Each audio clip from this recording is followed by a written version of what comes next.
Buat kita semua, baik di sini saya akan memperkenalkan diri saya.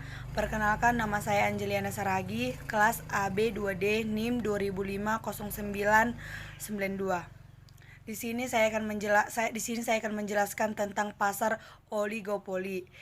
Di sini saya akan menjelaskan terdapat 4 poin. Yang pertama itu struktur pasar, yang kedua itu pengertian pasar oligopoli, yang ketiga itu karakteristik pasar oligopoli, yang keempat itu kelebihan dan kekurangan pasar oligopoli. Yang pertama saya akan menjelaskan tentang struktur pasar oligopoli. Suatu pasar mampu dalam karakteristik. Sini saya akan menjelaskan tentang struktur pasar. Struktur pasar mengacu pada karakteristik organisasi pasar yang menentukan perilaku perusahaan dalam suatu industri. Ini menentukan sifat persaingan dan harga serta implikasi terhadap pasar dan keuntungan yang didapat oleh perusahaan. Baik, kita akan masuk dengan jumlah perusahaan atau produsen. Jumlah perusahaan dan produsen itu terbagi 3. Yang pertama itu 1, yang kedua itu beberapa, yang ketiga itu banyak. Yang pertama saya akan menjelaskan yang 1.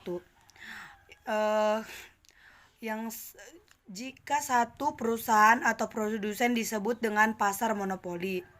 Jika beberapa perusahaan atau produsen disebut dengan pasar oligopoli.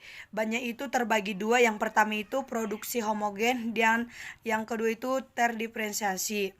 Yang dimaksud banyak perusahaan atau produsen homogen itu yang dimaksud pasar yang tidak sempurna. Baru yang kedua itu terdiferensiasi suatu perusahaan atau produsen disebut dengan pasar monopolistik. Kita ingat dari struktur pasar dan jumlah perusahaan, maka pasar monopolistik, pasar oligopolistik, dan pasar persaingan sempurna, dan pasar monopolistik. Saya akan menjelaskan tentang poin kedua, yaitu tentang pasar oligopoli. Pasar oligopoli adalah pasar persaingan yang tidak sempurna, yaitu disebut demikian karena di dalam pasar tersebut jumlah produsen dan pemegang tidak sebanding dengan jumlah dan pembelian atau konsumen. Salah satu bentuk produk yang masuk atau dikategorikan pasar oligopoli adalah rokok. Biasanya pada pasar oligopoli terdapat lebih dari 2 produsen, namun kurang dari 10 produsen. Produsen yang mendominasikan di pasar oligopoli ini seperti pabrik semen, pabrik rokok, pabrik mobil, jasa penerbangan, dan masih banyak lagi. Salah satu yang menarik dari pasar oligopoli adalah banyaknya iklan yang menarik dari setiap produk yang jenisnya sama namun produksinya berbeda. Baik, di sini juga saya akan menjelaskan poin yang ketiga. Poin yang ketiga itu karakteristik oligopoli.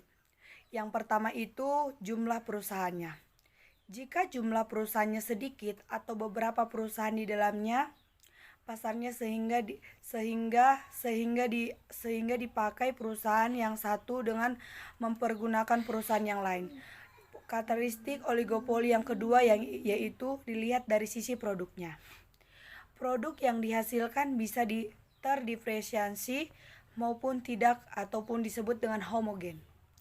Yang ketiga, karakteristik oligopoli yang ketiga itu barriers to entry, yaitu ada barrier perusahaan ingin masuk ke dalam pasar oligopoli sehingga jumlah perusahaannya menjadi terbatas.